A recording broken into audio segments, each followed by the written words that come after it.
Bangla cinema বানানো হয়েছিল আবার তোরা মানুষ হও, এই পরিস্থিতি হয়েছিল ৭১-এর পর। আমি খুব চাই খুব দ্রুত সতর্ক হবেন ছাত্র সমন্বয়করা। তারা যে বয়সে আছেন। আসসালামু আলাইকুম প্রিয় দর্শক, আমরা সরাসরি চলে যাব ভিডিও স্ক্রিনে। আজকের ভিডিওটা খুবই গুরুত্বপূর্ণ। যদি আমাদের চ্যানেলটি ভালো লাগে দয়া করে একটি সাবস্ক্রাইব করে আমাদের পাশেই থাকবেন। ভিডিও শেষে আমরা গুরুত্বপূর্ণ বিশ্লেষণ করব। চলুন সরাসরি ভিডিওতে।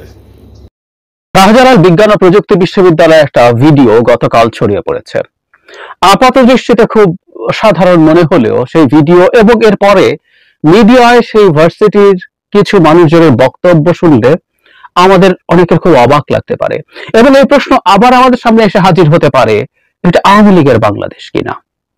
এবং এই ব্যাপারেই বর্তমান সরকার এবং ছাত্ররা যারা এই আন্দোলনের সামনে থেকেছেন, এই আন্দোলনের ক্ষেত্রে গুরুত্বপূর্ণ ভূমিকা রেখেছেন, তারা এখন দেশে যা যা করছেন সেটা ঠিক করছেন কিনা এবং কি করা উচিত তাদের। এবং এটি শুধু এখন না, আরো কিছু ঘটনা সাম্প্রতিক সময়ে ঘটেছে, সেগুলোর একটু কথা বলি। ভিডিওটা আমরা অনেকেই দেখেছি। সেটা হচ্ছে ছাত্ররা, কয়েকজন নেতা, আমি একটু পড়ি, একটা পোর্টাল থেকে বাংলা ট্রিবিউন লিখছে, শাহজালাল বিজ্ঞান ও প্রযুক্তি বিশ্ববিদ্যালয়ের নবনিযুক্ত উপাচার্য ডক্টর মোহাম্মদ সাজিদুল করিম ও কোষাধ্যক্ষ ডক্টর মোহাম্মদ ইসমাইল হোসেনকে শপথ বাক্য পাঠ করালেন বৈষম্য বিরোধী ছাত্র আন্দোলনের নেতা পলাশ বখতিয়ার। আমরা দেখেছি। শপথ বাক্যটা একটু পড়ি, আপনারা শুনেছেন যারা শোনেননি। শুকরিয়া যে আমরা ছাত্র জনতার বিপ্লবের মাধ্যমে দীর্ঘ ফ্যাসিবাদী শাসনের করাল গ্রাস থেকে মুক্তি লাভ করেছি। আজ শাহজালাল বিজ্ঞান ও প্রযুক্তি বিশ্ববিদ্যালয়ের প্রভিসি ও ট্রেজারার পদে যোগদানের মুহূর্তে ২৪ জুলাই সকল শহীদদের সশস্ত্র চিত্তে স্মরণ করছি। মানে ওই দুজনকে একজন ছাত্র পাঠ করছেন, তারা সাথে পড়ছেন। তাদের আত্মার মাগফিরাত কামনা করি এবং আহতদের দ্রুত সুস্থতা কামনা করি। মহান জুলাই বিপ্লবের মূল লক্ষ্য ও আদর্শকে সমুন্নত রাখতে আমরা শপথ করছি যে বিপ্লবী সরকার কর্তৃক যে দিক নির্দেশনা আমরা পেয়েছি এবং জুলাইয়ের ছাত্র জনতার বিপ্লবের স্পিরিট ধারণা করে সাবিপ্রবি ক্যাম্পাসকে শিক্ষার্থী বান্ধব শিক্ষা ও গবেষণা উন্নয়নের সর্বোচ্চ অবস্থানে নিয়ে যাওয়ার পক্ষে সচেষ্ট থাকব। দলীয় লেজুর ভিত্তিক ছাত্র রাজনীতি মুক্ত ও শিক্ষার্থী বান্ধব ক্যাম্পাস গড়ে তোলার জন্য আপোষহীনভাবে নিয়োজিত থাকব। আমাদের বিদ্যা গবেষণা সৎ কাজের মাধ্যমে দেশের প্রথম বিজ্ঞান ও প্রযুক্তি বিশ্ববিদ্যালয়ের সাবিপ্রবি দেশের জনগণের এবং বিশ্ববাসীকে আলোর পথ দেখাতে যেন অগ্রগণী ভূমিকা রাখে। ছাত্র পড়ছেন, প্রভিসি এবং ট্রেজারার তাদের সাথে শপথ পাঠ করছেন। এটা যখন জিজ্ঞেস করা হয়েছে সমন্বয়ক এবং সাবিপ্রবি শিক্ষার্থী যেটা বলেছেন, আমি এটাকে পাত্তা দিতে চাই না, ওনারা বলছেন এটা কোনো ব্যাপার না, এরকম একটা পরিস্থিতি হয়েছে, ওখানে একসাথে দাঁড়িয়ে শপথ বাক্য পাঠ করেন, এটা করান না, সবাই একে একসাথে পড়েছেন। কিন্তু ইম্পর্টেন্ট ব্যাপার হচ্ছে উপাচার্য যিনি এই শপথ গ্রহণ করেছেন একজন ছাত্রের সাথে, তিনি বলছেন, একটু পড়ি, খুব জরুরি, মন দিয়ে শুনবেন। এটি পরিকল্পিত কোনো শপথ বাক্য পাঠ না। শিক্ষার্থীদের বক্তব্যের পরিপ্রেক্ষিতে সভার বিষয়টি শোকাবহ হয়ে ওঠে। ক্যাম্পাস বন্ধ থাকায় ক্ষোভ, দেশে চলমান ঘটনার প্রেক্ষাপটে বিশ্ববিদ্যালয় নেতাদের উচ্চাস এবং নতুন প্রশাসন আশায় অতিমাত্রায় আবেগ আপ্লুত হওয়া ইত্যাদির পরিপ্রেক্ষিতে শিক্ষার্থীদের তাৎক্ষণিক প্রতিক্রিয়ায় এই বাক্যগুলো সবার মুখে উচ্চারিত হয়েছে। ঘটনাটি যেভাবে সমালোচিত হচ্ছে প্রকৃতপক্ষে তেমনটি ঘটেনি। আমরা একটু খেয়াল করি, মানে আমরা এক্সপেক্ট করেছিলাম যে সরকারটা এখন ক্ষমতায় আছে, তারা বিভিন্ন প্রতিষ্ঠানে, সেটা শিক্ষা প্রতিষ্ঠান তো বটেই, সেখানে মেরুদণ্ডওয়ালা মানুষজন নিয়োগ দেবেন। আওয়ামী লীগ যেটা করতো তখন ব্যাপারটা এইরকম ছিল, একেবারে মেরুদণ্ডহীন লোকজন যারা ছাত্রলীগের সাথে কোলাবোরেট করে কাজ করত, সেই রকম তথাকথিত উপাচার্য, উপাচার্য বা ট্রেজারার নিয়োগ দিত এবং ছাত্রলীগ যা বলতো তারা তাই করত। এইরকম ব্যক্তিত্বহীন মেরুদণ্ডহীন লোকজন সেখানে নিয়োগ দেওয়া হতো। ভিডিওটা আপনারা দেখবেন, মানে ন্যূনতম ব্যক্তিত্ব যদি থাকতো, ন্যূনতম মেরুদণ্ড যদি অবশিষ্ট থাকতো, এই নিয়োগকৃত এই দুই ভদ্রলোক এই তথাকথিত শপথ গ্রহণ করতেন না, কোনোভাবেই করতেন না, ন্যূনতম যদি তাদের ব্যক্তিত্ব থাকতো। এবং সারপ্রাইজিংলি মিডিয়াতে আবার সাফাই গাইছেন কতটা নির্লজ্জ, কতটা ব্যক্তিত্বহীন, কতটা মেরুদণ্ডহীন মানুষ হলে এটা করা যায় আমরা বুঝতে পারছি। তার মানে সেই আওয়ামী লীগ যেমন ধরনের লোকজনকে নিয়োগ করেছিল, এখানেও একই রকম লোক নিযুক্ত হচ্ছে। সেখানে ছাত্রলীগ ডিসাইড করতো কে কে হবেন না হবেন। আমি জানি না, কিন্তু আমি ধারণা করি এখানেও কি ছাত্ররা ডিসাইড করছেন কে এই ধরনের পদে যাবেন না যাবেন। কিছুদিন আগে আমরা দেখিনি সচিবালয়ে বসে বসে একজন তথাকথিত সমন্বয়ক ডিসাইড করছেন কে সচিব, মানে কে ডিসি হবেন আর কে হবেন না, এবং উনি পত্রিকার কাছে সেটা স্বীকার করছেন যে যুগ্ম সচিবের সাথে তিনি আলোচনা করেছেন, তিনিও সেটা স্বীকার করেছেন যে হ্যাঁ তিনি আসেন। তাহলে কি আমাদের ছাত্ররা সমন্বয়করা এখন বসে বসে ভিসি প্রভিসি ঠিক করছে? বিভৎস ব্যাপার। সাম্প্রতিক সময়ে আরো নানান রকম ঘটনা ঘটছে। আমি সতর্ক করতে চাই, মানে বিএনপি এবং তাদের সর্বোচ্চ নেতার প্রতি কটাক্ষ বিদ্রুপ করছেন কোন কোন ছাত্র সমন্বয়ক।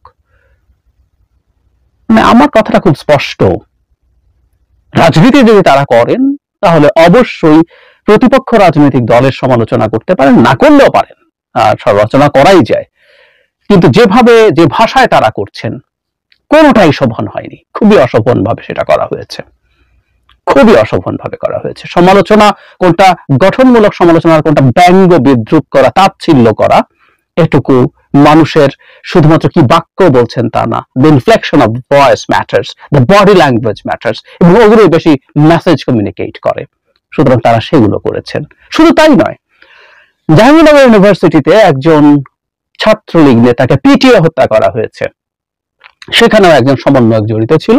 হ্যাঁ, সেই সমন্বয়কে বহিষ্কার করা হয়েছে, ইটস আ গুড স্টেপ, এবং তার বিরুদ্ধে অবশ্যই রাষ্ট্র ফৌজদারি ব্যবস্থা নিতে হবে।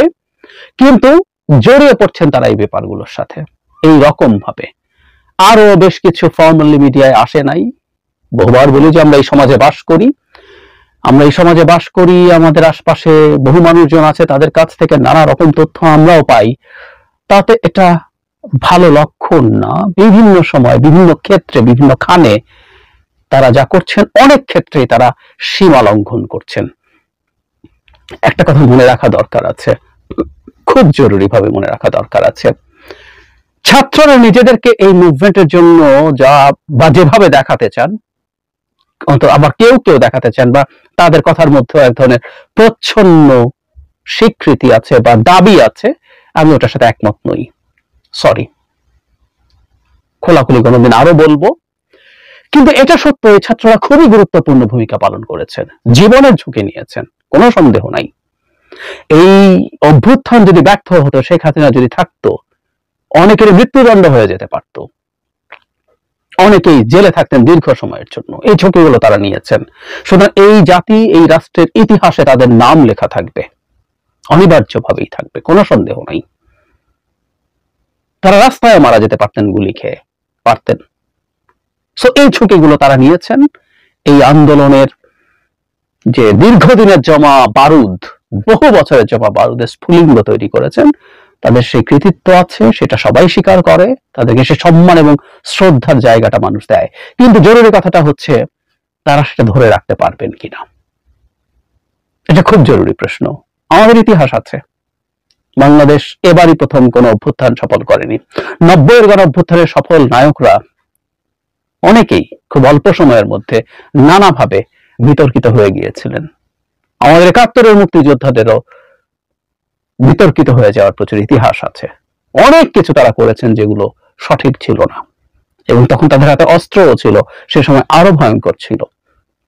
রীতিমতো বাংলা সিনেমা বানানো হয়েছিল, আবার তোরা মানুষ হও, এই পরিস্থিতি হয়েছিল 71-এর পর। আমি খুব চাই, খুব দ্রুত সতর্ক হবেন ছাত্র সমন্বয়করা। তারা যে বয়সে আছেন আমি মানি, তারা এই মুহূর্তে দেশের যে জায়গায় আছেন, যেরকম মনোযোগ পাচ্ছেন, হ্যান্ডেল করা খুব সোজা না, খুব সোজা না। কিন্তু সমন্বয়কদের মধ্যে সমন্বয় থাকতে হবে। সমন্বয়কদের একজন সমন্বয়ক থাকা হয়তো উচিত, সো কল্ড মাস্টার মাইন্ড থাকা উচিত। অন্তত সমন্বয়করা কি করবেন, কি বলবেন, কি চলবে না চলবে সেগুলো। এই যে শাহজালাল ইউনিভার্সিটির যে সমন্বয়ক ছিলেন, তিনি সাফাই গাইতে গেলেন কেন?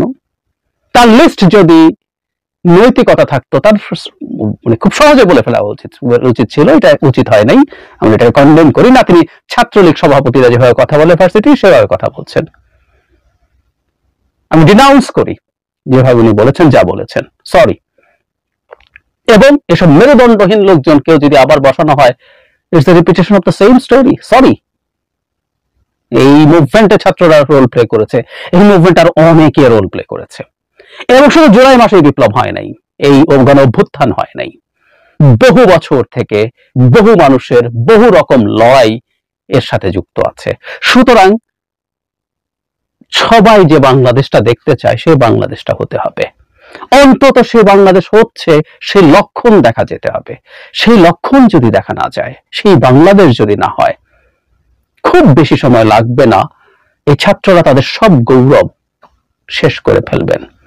খুবই মর্মান্তিক হবে এই ব্যাপারটা। আমি ব্যক্তিগতভাবে খুব দুঃখ পাবো, কারণ আমি আমার চারপাশে তাদের বিরুদ্ধে কথা শুনছি, আমি জানি না তারা শুনছেন কিনা। ক্ষমতার মধ্যে থাকা এই সমন্বয়করা, ছাত্ররা ক্ষমতার আশপাশে আছেন, তাদের দুজন উপদেষ্টা হয়েছেন, তাদের একজন প্রধান উপদেষ্টার বিশেষ সহকারী হয়েছেন।